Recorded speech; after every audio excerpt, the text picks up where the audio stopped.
Good job, Coach. Good job, Coach Crutchfield. Thank you.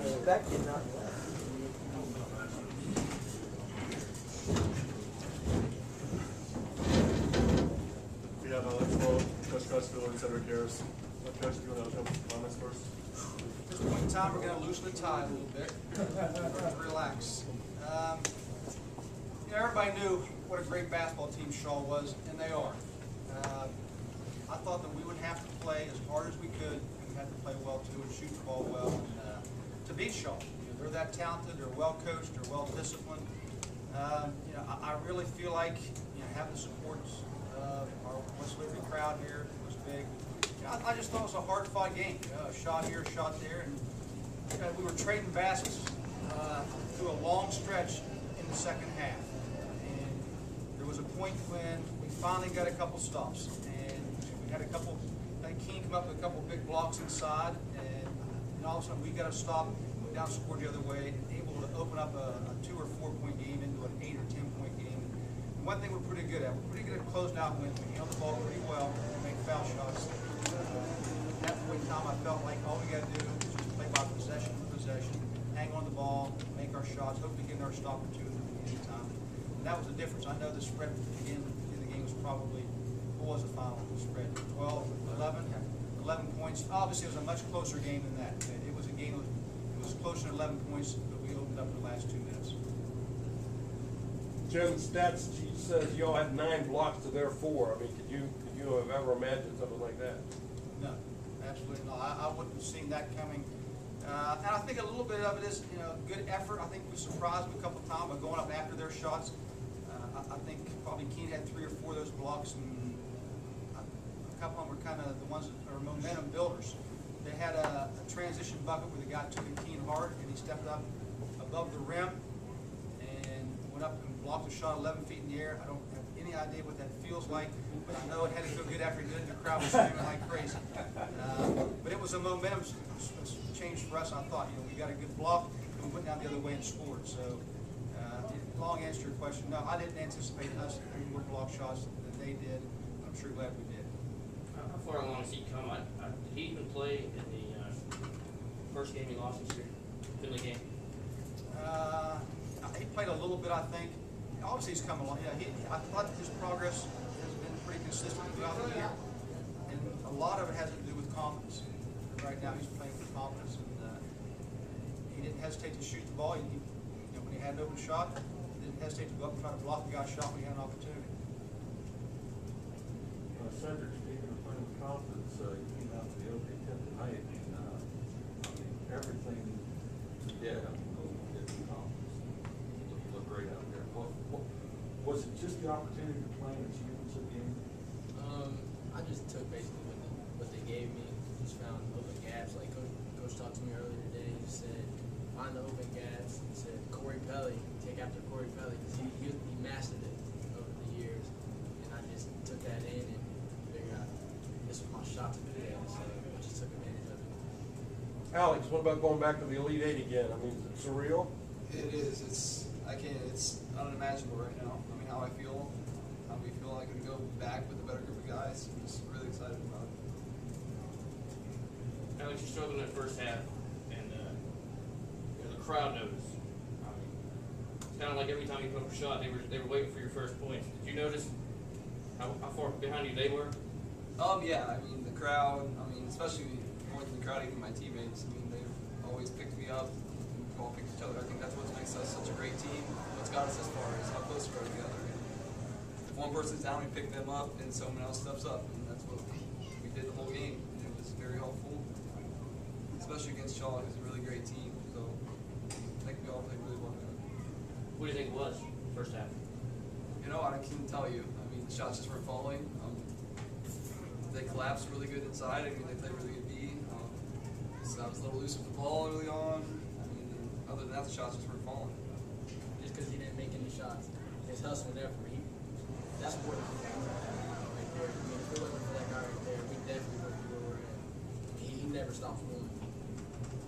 I'd say the same for me. So, Cedric, how long did it take you to realize when you came up here that you were going to be part of something special up here? I think it was last year when I seen that they went to the Final Four and I seen that they had something real special. And I knew Coach Crutchfield had a winning program, and I knew being a part of this was going to be something really special. Jim, talking about step up to the occasion, CJ Hester, freshman playing the regional championship game, no college, just stepping out, making threes, going down the other end, getting steal, come back, making another three. It's the second half. Yeah, it is obviously, he's not thinking should I or shouldn't I. When he had a look in the corner, he stepped up like I'm going to make this. And you can see he's playing very confident. He has a nose for the ball, and he doesn't play like a freshman. He just plays hard. He plays as a good team member because he's always working hard without the ball. He works hard for rebounds. And again, when he had an open look, he did not even blink an eye. He put the ball up. He made some big ones for us. Coach, how much credit can you take here? You guys lost that national anthem pretty bad, and listen, you're going back to the Elite Eight. With underclassmen after getting rid of the seniors. It's got to be something there. I don't know. I will say this. I feel like that our guys have a positive attitude about the way we try to do things here. And everybody has talked a lot about that we lost 4 really good seniors because we did. And I feel like I'm looking at Barry Schetzer and Jordan Fortney and John Willis-Sinchuk over the sideline. Corey Pellet, if you could find a computer, was watching the Slovakia day for sure. And deep down, I feel like they're kind of a part of this. They really are, because they were here, set a good example for most of the guys during the program last year. They were the kind of guys that played hard every single day and achieved a lot. And so the guys that come in saw them and say, this is how it works here. And they continue to do the same way. So, even though I know they're not on the team and everybody says they're going, I feel like they're kind of part of this. And I know by watching them down here hooping and hollering, I think they feel like they're part of it too. But the bottom line was, we did lose those guys off the court, and we got guys stepping up right now. Where, what they've achieved this year. They had a great season, and that was very key in tonight's win, because that season and that tournament got us our home court here to play this game. And I don't know how many points it was worth. This worth some points. We have 1,500 people here, and when Shaw hit a bucket, it was just dead silence. It's motivational to play on your home court in front of these fans. It's inspiring, and that's something our players worked hard all year long to earn. And I thought it made a difference here. Alex, going back to the Elite Eight, how much of advantage for you is it going to be having already been there and knowing what's coming up in the next week? I'm not sure how much of an advantage it is. I mean, it's a different place, maybe experience-wise, but I think throughout the season our whole team has developed experience-wise, and I think as we show them through this whole tournament that we're playing game by game, no matter what it is. I think I'm just really excited for it. I mean, I know what to expect, because that just makes you really excited for it, just because I know what we get to do down there and how fun it is. The opportunity to play in the Elite Eight. And like I said earlier, I couldn't go with a better group of guys this year like I did last year. A lot shorter drive than last year. Maybe some of these people who are packing us tonight will get there. I mean, they got to compliment our fans, and we have a great travel group. All of our away games, even when we had to go to Massachusetts last year, we had a really good following. And they're a very dedicated group of people, and we appreciate that more than anything. And I can't wait to see them down in Kentucky. If there is one thing that we do take, that I take from more than the tournament last year, is the teams at the national tournament are comparable to the teams right here. It's not like, now you're at the national level and you go to a different level of teams. There are no teams that are more talented than Shaw.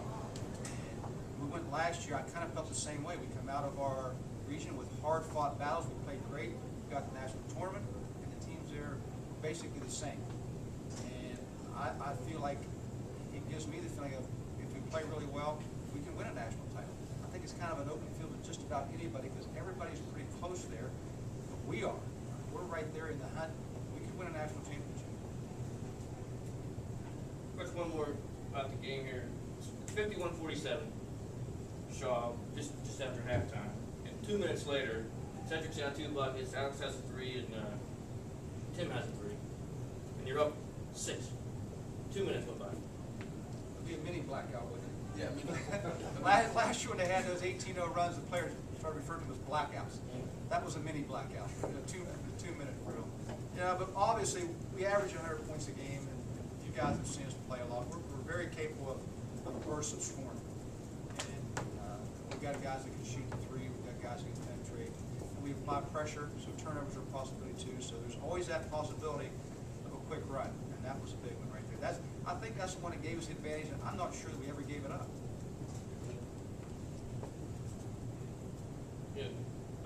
Coach Hill said, they look on transition to get 2. You guys look to get 3. And, that adds up after a while. Well, they're good in transition. They're hard to stop in transition. Especially Lee Calvin and Antonio Smith. They get ahead of Steve going for the basket. They're hard to stop, and they're hard to keep from getting to the foul line too. One or the other. And down the stretch, I was kind of calling on these two guys. Can you stop him? Can you stop him? They were saying yes, but it didn't happen all the time. But they were sure giving it a great effort, and sooner or later, they got the stops we needed, and that's what wins the game. But I know they were focused, they were confident, saying, I can stop that guy. They had their hands full. Those are great players. How much adjusting do you have to do on that leak out? As soon as the shot goes up, opposite the other way, and they might have gotten 10 or 15, 20 points off of it before you stopped. Well, I thought we made a decent adjustment to it. I think we might have given them one in the second half. I was glad to see CJ release off his guy, get back and pick one off. I thought that was kind of big too. So give him a bucket, quick turnover, we're heading the other way. The bottom line was, you had to play a little bit of defensive halfback in football here. Get beside your guy. We're not going to keep him from running. We just want to stay closer to him. Our philosophy is, if you stay close to him, it's a jump ball. And our philosophy also is, if you can tip it and get it loose, our 4 guys